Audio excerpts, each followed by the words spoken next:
안녕하세요. 토요미스테리 디바제시카입니다. 대구에서 북쪽으로 올라와 경상북도 칠곡군 가산면과 동명변 사이를 잇고 있는 약 1km 정도 되는 다부터널이 있습니다. 작년 2019년 2월 12일 오전 10시 40분경에 이곳에서는 무려 차량 9대가 연속으로 추돌하는 사고가 발생했는데요. 대형 추돌이었습니다. 하지만 천만다행으로 큰 인명피해는 없었죠. 그래도 사고를 수습하기 위해서 약 3시간 정도 일대가 크게 정체되는 혼란이 있었습니다. 이 사고 소식을 뉴스로 들은 사람들은 너무 놀라면서 운전자들이 어떻게 사망자가 있진 않은지 부상 여부를 걱정했는데요. 이 중에 유독 별로 사고를 대수롭지 않게 여기는 사람들도 있었습니다. 그들은 바로 근처에 살고 있던 이 지역 주민들이었는데, 그들은 사실 지난 수십 년간 다부터널에서 발생한 크고 작은 사건들에 점점 익숙해져 있었기 때문입니다. 다부터널의 사고 기록을 좀 볼까요? 같은 해인 2019년 5월 자동차 5대가 충돌해서 총 12명의 부상자를 낸 사고가 있었고요. 2018년엔 6중 추돌, 2017년도에는 3중 추돌과 13중 추돌, 2016년에도 7중 추돌, 2015년에는 15대의 자동차가 연속으로 부딪히는 사고도 있었습니다. 심지어 더 과거로 가서 2007년에는요, 달리고 있던 스타렉스가 앞에 있던 포터트럭을 들이받아서 6중 추돌 사고가 발생합니다.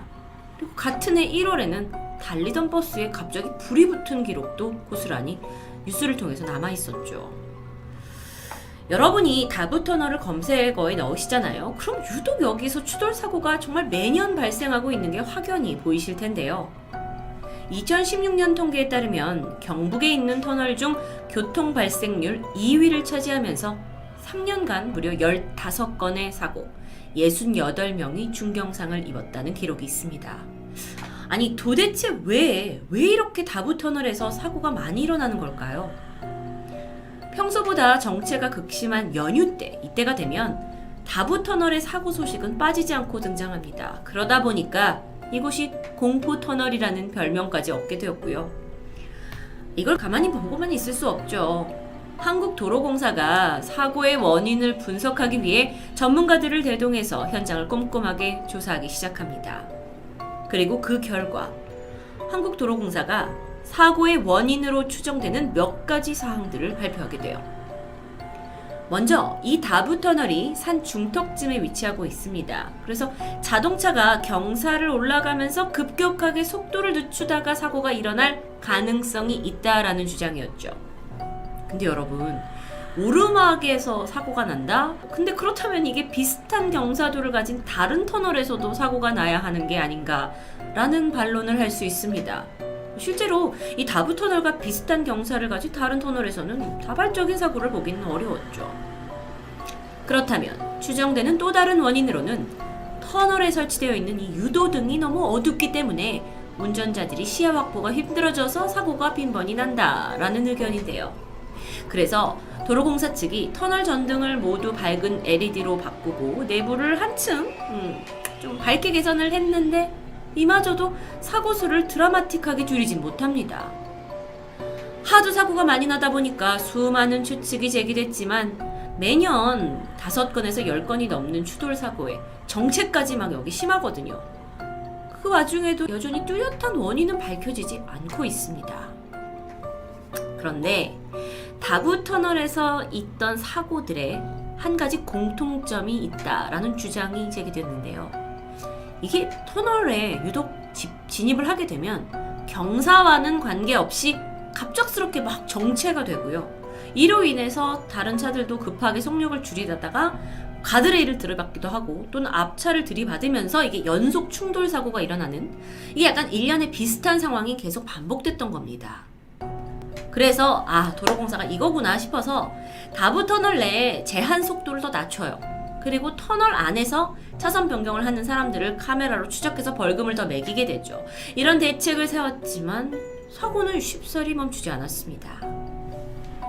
그러다 보니 일각에서는 혹시 이 터널에 어떤 원혼이 있어서 이렇게 사고가 나는 게 아니냐라면서 뭔가 초월적인 힘에 관련된 주장이 나왔는데요. 심지어 한 운전자가 사고가 나기 직전 갑작스럽게 터널 안에 안개가 들여졌고 앞을 거의 보지 못한 채 사고를 내고 말았다 라는 후기 글이 올라오면서 의심은 거세집니다. 뿐만 아니라요, 또 다른 운전자는 앞차가 급하게 속력을 낮추는 바람에 자기도 충돌을 피하려고 브레이크를 밟았는데 웬일인지 자동차가 말을 듣지 않았고 그대로 그냥 앞차 들이받았다 라는 의견도 있었습니다. 그러던 중 수년 전부터 네티즌들 사이에서 다부터널이 가진 역사적인 사실들이 알려지면서 주목을 받았는데요. 이 터널을 이루고 있는 이 지역이 6.25 전쟁 때 남한군과 북한군의 격전지 중에 한 곳이었고 그 전투에서 희생당한 이들의 넋을 기리기 위해 만든 묘역이 이 다부터널의 위쪽에 위치하고 있다는 것이었죠. 과연 사실일까요? 70여 년 전입니다. 다부터널 부근에서는 다부동 전투라는 아주 유명한 전쟁이 있었죠. 1950년대 한국 전쟁이 가장 치열했던 그 전투 중에 하나로도 기록이 되고 있는데요. 7월 20일 한참 온 나라가 혼란스러웠을 그때 북한군은 8월 15일까지 반드시 남쪽에 있는 부산을 점령하라는 김일성의 명령을 받아서 초조한 상황이었습니다. 그래서 북한군이 부산으로 향해요. 그런데 그 전에 이 경부도로를 따라서 대구를 먼저 점령한 후에 동해안 쪽을 따라 포항에서 경주 방향으로 최종 부산을 차지할 목표를 하고 발빠르게 움직이고 있었죠. 그런데 그 당시에 이 대구 지역을 지키고 있던 남한군은 총 3개의 사단뿐이었습니다. 그러다 보니까 막 북한군이 북쪽에서 물려오는데 이걸 다 상대하기에는 턱없이 군력이 부족한 상황이었죠. 얼마 후에 결국 대구에서는 남과 북이 치열하게 접전을 펼쳤고요. 남한이 몇 차례 북한군을 격퇴시키면서 선방하긴 했지만 결국 수혜당하지 못하고 대구 용기동에서 위천이라는 지역까지 후퇴를 하게 됩니다. 북한군은 신이 났어요. 이 기세를 몰아서 쭉 남쪽으로 부산까지 진격하려고 했는데요. 용기동을 점령한 지 얼마 지나지 않아서 곧 다부동에 다다른 북한군이 남한군과 전투를 시작하려던 바로 그때, 이때 미군 사령부가 북한의 집단 융단 폭격을 간행했고요. 이걸로 인해서 일시적으로 이제 북한이 대구 남단으로 이동하는 걸 막을 수 있었습니다. 자, 이 분위기를 몰아서 남한군과 미국군은 합세를 했어요. 그리고 북한에 계속 공격을 해서 격퇴를 했고요. 결국 다부동 전투는 승리로 끝나게 됩니다. 북한의 기세는 한풀 꺾이는 듯 했죠.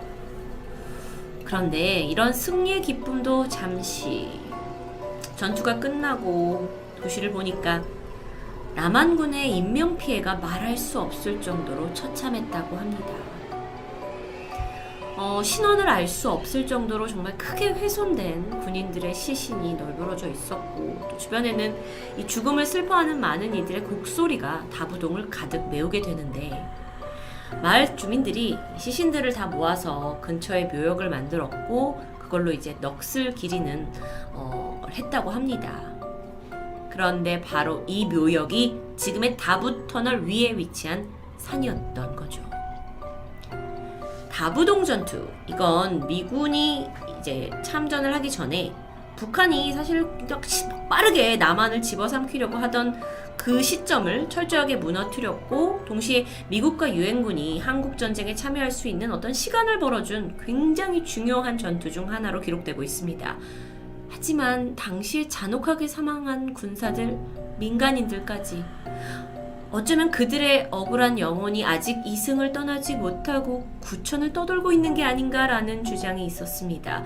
그러면서 다부터널 귀신에 대한 괴담은 전해졌고, 하지만 여러분 알고 보면 이 다부터널 괴담이라는 건 한반도 역사의 아픔을 고스란히 간직하고 있는 거죠.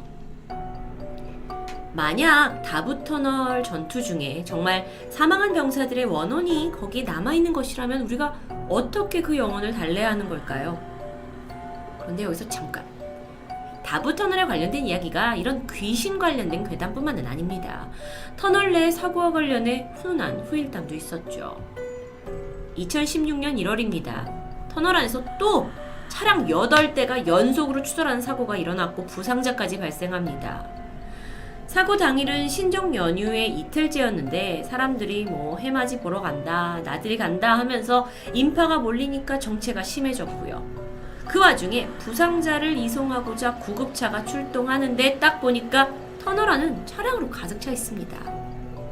그런데 이때 구급차의 사이렌이 울려 퍼지자마자 터널 안에서 흔히 우리가 얘기하는 모세의 기적이 일어나게 됩니다.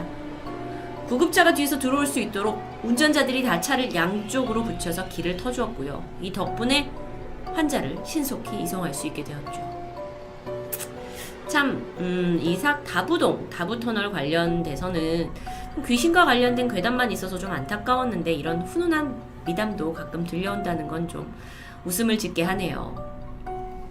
1995년 10월 달에 개통한 이래 정말 많은 사고가 끊임없이 발생했던 다부터널. 한 무당은요, 이 터널 위에 지어져 있는 묘역에서 죽은 전쟁 군인들이 자동차의 시끄러운 소리에 쉬지 못해 화가 나서 사고를 일으키고 있다라고 말합니다. 어쩌면 이 이야기 또한 나라를 지키기 위해 목숨을 바쳐 싸워야 했던 그 군인들의 원혼과 관련된 것 같은데요. 또는 정말 여러 가지 우연에 의해 유독 사고가 많은 곳일 수도 있습니다. 귀신과는 상관없이요. 이유와 어쨌든 한 가지 확실한 건 다부터널, 괴담, 그리고 그 안에 있는 이야기를 통해서 과거 대한민국을 위해 목숨 바쳐 싸운 군인들의 희생을, 그리고 민간인의 희생을 다시 한번 되새길 수 있었다는 겁니다. 여러분, 이번 연휴 물론 코로나로 인해서 여러분이 고향이나 또 부모님을 방문하는 게 조금 제한되긴 하지만 혹시 여러분이 다부터널을 지나가신다면 오늘 스토리가 여러분께 한 번 더 마음에 와닿았으면 합니다. 운전도 조심하시고요. 토요미스테리 디바제시카입니다.